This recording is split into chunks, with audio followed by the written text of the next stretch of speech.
I'm Victoria Nash. I'm the founder of Esente, a fabulous skincare line. I'm over 50, grandmother of 10. People told me that I could not succeed and that I could not do what I wanted to do. The big idea just came to me and I just thought I have to do something else with my life. In a very short period of time, I have expanded my products to all over the world. People will tell you that you cannot succeed. That's just not the way it has to be. Let me get something right. Over 50, 10 grandchildren? That's right. Wow.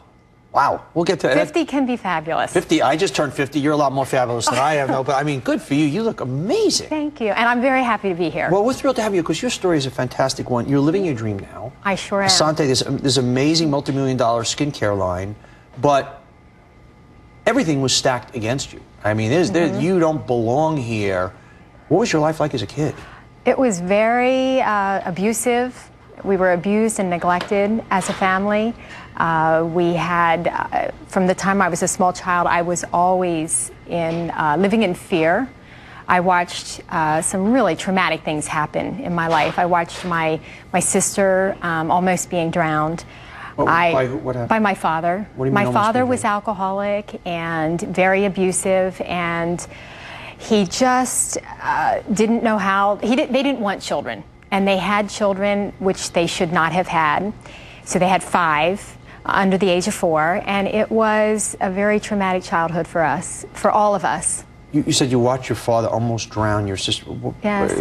He would just get angry for no reason, and I can remember just watching her. He had hit her, so her nose was bleeding, and for a long time I remembered seeing her in this water and seeing the blood, and it was frightening, and it really affects how you feel about yourself. You feel like you have a very low self-esteem.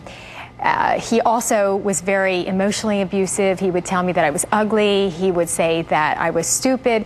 So for a long time, I always felt like, who would want me?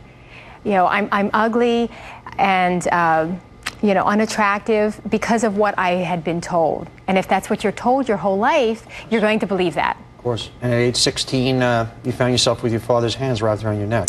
He tried to kill me, and I knew I had to leave. So I packed up my bag. I took a little brown paper bag.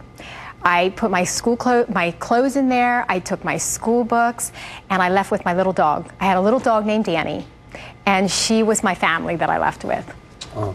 And you eventually get married? I got married, and of course, like most people, when they're in circumstances like that, they end up getting married at a young age. I met my husband at 17. I had 4 children by the time I was 23.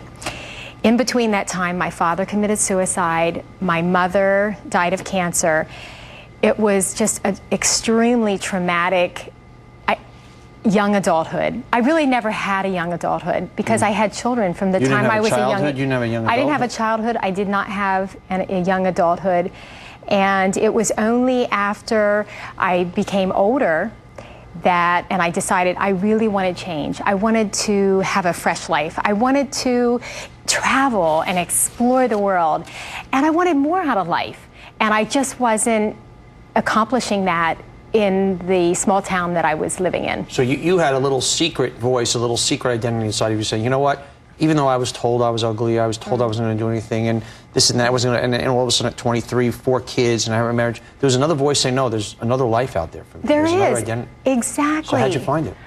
Well, I moved on, which was very difficult, and I know that's... Meaning you left your husband? Yes, I did. I left my husband, and I was right around 40 at that time.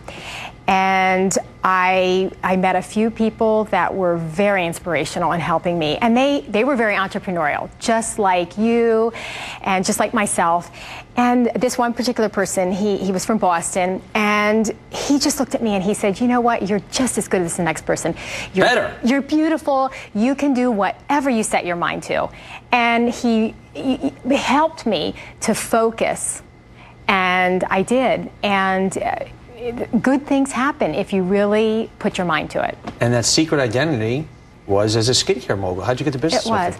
Well, I went back to school. My husband, I remarried, by the way, and I met a fabulous man. I met him in Las Vegas, actually, and we were engaged in 13 days.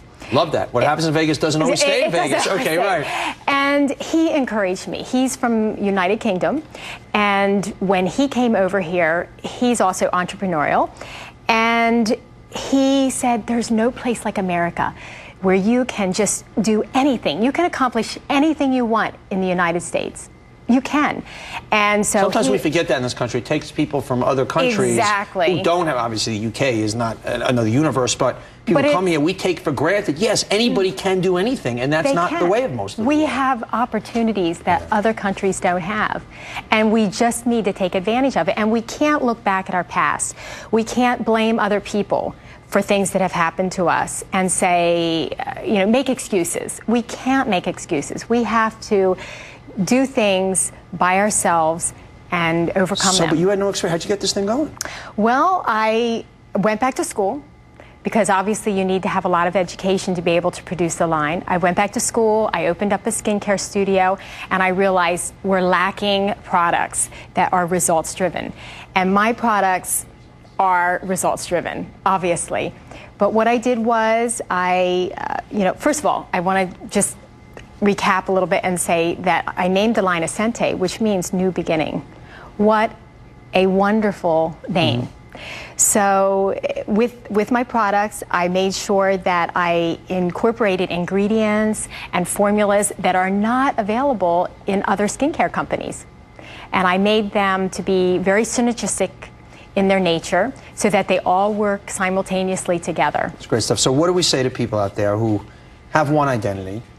Your case, your identity was somebody who was abused, somebody who had no shot, but there's another identity wanting to come out, wanting to scream out. How do we get them to get in touch with that secret life, that other life that they really want? First of all, you have to just find in your inner self, you have to write your goals down. Write down your goals and follow through with them. You need to work extremely hard. That's the number one thing. You can't just expect it to come to you. Right. You have to work hard. Surround yourself around positive people. If you have a negative person around you, don't hang out with them.